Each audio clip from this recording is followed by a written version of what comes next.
Hello guys, hello water sign, hello Pisces, Scorpio, and Cancer. Welcome dito sa aking channel, Kapalaran 888. Welcome guys. Alamin natin kung anong messages, energy para sa yung lahat. So ito ay daily tarot reading. Pero weekend siya, so Saturday, Sunday. Alamin natin kung ano yung posibleng mensahe sa iyo within the next 2 days or pwedeng after 12 hours and 48 hours. Okay. Pisces, Scorpio, and Cancer. First card natin is Pathway number 35, which is number 8. Okay. Okay. Wait lang guys. Balasahin natin. Pisces, Scorpio, and Cancer. Weekend reading para sa inyong lahat. Kumuha tayo dito ng isang baraha. Ask your angels. Okay. May gusto pang lumabas pero isa lang yung kukunin natin. Okay, so first two cards natin from two different decks. 35, number 8. So it's money, financial. Sinasabi ng baraha sa'yo dito na may incoming, inflow, on the way na, kung ano man to.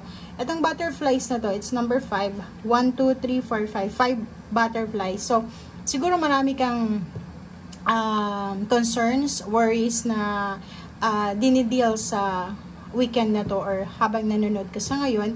And sinasabi sa'yo dito ng baraha na huwag kang masyadong mag-alala kasi makikita mo na yung liwanag, makikita mo na yung solution, resolution, answers sa kung ano man to na hinihintay mo. Kasi parang nakikita natin dito, may hinihintay ka. May hinihintay kang go signal from the angels, from your guides, from the universe. Or may hinihintay kang illumination, liwanag ba? Like, halimbawa, hindi ka makakilos or hindi ka kumikilos ngayon, hindi ka gumagawa ng actions kasi naghihintay ka ng go signal, ng sign ba? Okay? So, dito, sinasabi na kung ano man itong pathway, kung ano man itong journey na tatahakin mo, ay posibleng magdadala to sa'yo ng liwanag, ng boost ba, ng yin and yang. Para kasi siyang temple path na yung direction na gusto mong tahakin ay maliwanag na, 'di ba? So may mga parang kung for example for several weeks ago or few months ago na hindi masyadong maliwanag yung situation mo, maraming confusion, maraming mga crossroads ganun, parang feeling mo nasa maze ka. Hindi mo alam kung saan lalabas, saan papasok, parang ganun. May mga pinto na nagbubukas pero nagsasara. Parang hindi mo alam kung ano. Basta yung confusion mo ay posibleng mapapalitan siya ng clarity. Okay? Okay, next card natin is Ask Your Angels. So, kung ano man tong mga gusto mong mangyari or may mga questions ka kasi nag-ask ka ng parang signs or symbols or synchronicities, pwedeng yung una mong mapagsabihan nito is yung Panginoon, ating Panginoon, ang universe, angels, guides, spiritual helpers. And especially yung mga spiritual helpers nyo na yung mga palaging yung iba sa inyo dyan na after nyo mag-pray, after nyo mag-invoke sa angels, may mga messages agad na pumapasok sa isip nyo or sa intuition nyo. Kailangan nyo itong gawin ngayong weekend na to.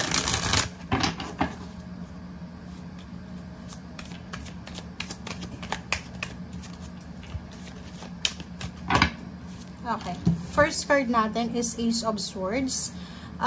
Nakikita ko sir dito na pwedeng ito yung money. Pwedeng naghihintay ka ng magandang balita or pwedeng confirmation, answers regarding sa salaping hinihintay mo or pwedeng mga payouts yan. Or pwedeng documents, contract signings. Basta marami ditong confirmation, result, outcome na hinihintay kayo. Okay, and King of Pentacles plus Judgment. Maraming posibleng mag-o-offer sa'yo ng mga samot-saring opportunities. Maraming opportunities ito na posibleng i-offer sa'yo ng universe.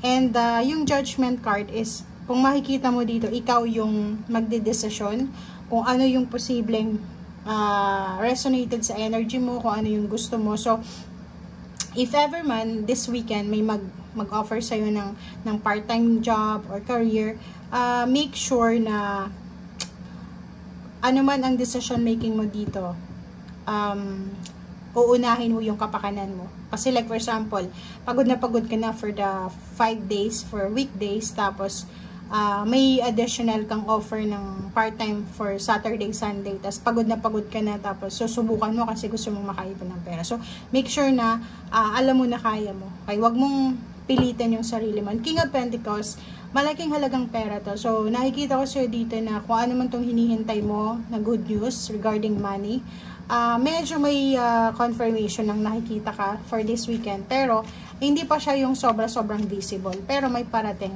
Okay? Pwedeng 1 week from now or pwedeng 2 weeks from now, etong energy na to na darating sa'yo. Okay? The World card. Okay, travel, completion, and 3 of Cups. Meron din sa'yo dito, water sign, Pisces, Scorpion, Cancer, na may mga possible na occasion, celebration, na minamanifest or hinihahanda para sa kanilang sarili or sa kanilang family, ang posibleng matatapos na. Like for example, yung iba gusto magpakasal, mag-celebrate ng wedding anniversaries, birthdays, reunion, fiesta, or kano pa man.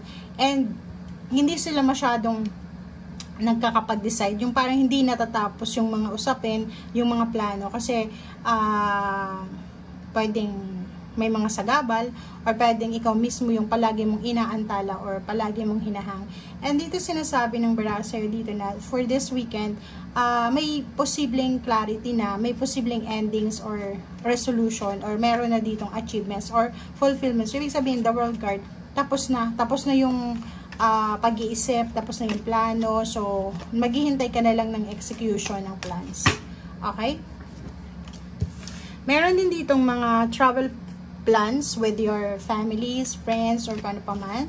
Ang posibleng this weekend ay matutuloy na. Yung parang plano lang ha. Okay, so dito, sinasabi, pasensya na guys, medyo nasabit ako. Dito sa baraha mo, sinasabi ng baraha na may mga plans ka, future plans, maybe 4 months from now, 3 months from now, yung plans mo. Ang posibleng tatapusin mo yung plano sa ngayon. Okay? Kasi parang ilang beses mo nang hindi tinutuloy, and then ngayon nakapag-desisyon ka na it's either ganito ganyan, itutuloy mo siya. Okay? For buwans, may iba din sa inyo ditong nagpaplano na lumipat ng bahay, lumipat ng trabaho, magbakasyon sa probinsya, magbakasyon sa Pilipinas, ayusin yung ancestral house or home, yung mga planong ganyan ay posibleng matuloy na. Merong mga meetups na posibleng mangyari with your friends, with your relatives. Yung mga not stable or parang unstable na relationship ay posibleng magiging stable na. Diba? Yung iba sa inyo dyan, posibleng maraming nakaaway or nakatampuhan for the several years or months, ang posibleng maaayos na sa ngayon. So, may mga renewal of relationship, renewal of contract, renewal of, yung kung ano man yan, renewal na posible na darating sa'yo. And Zero the Fool, yun na nga, mayroon ka na posibleng plano ng pagsisimula, pagkakaroon ng bagong baby, pagkakaroon ng bagong negosyo, lilipat ng tirahan, mga risky decision ito, na posibleng, yan yung magdadala sa'yo ng peace of mind, ang matatapos mo this weekend na isipin, or alam mo yun, yung ang tagal mo ng hinahang yan, ngayong weekend na to, parang makikita mo yung rason na, kailangan ko nang ituloy, kailangan ko na talaga siyang gawin, okay? Kaso lang, ang problema lang dyan, meron ka ditong Ace of Pentacles, and then the Devil, tapos Hangman.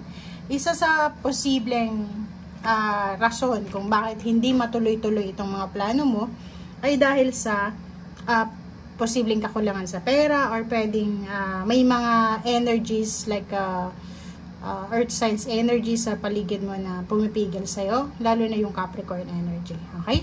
So, ayan guys, yung sinasabi ng baraha. Maraming salamat sa panonood. Ito ay para sa lahat ng water sign, Pisces, Scorpion, Cancer. Bye!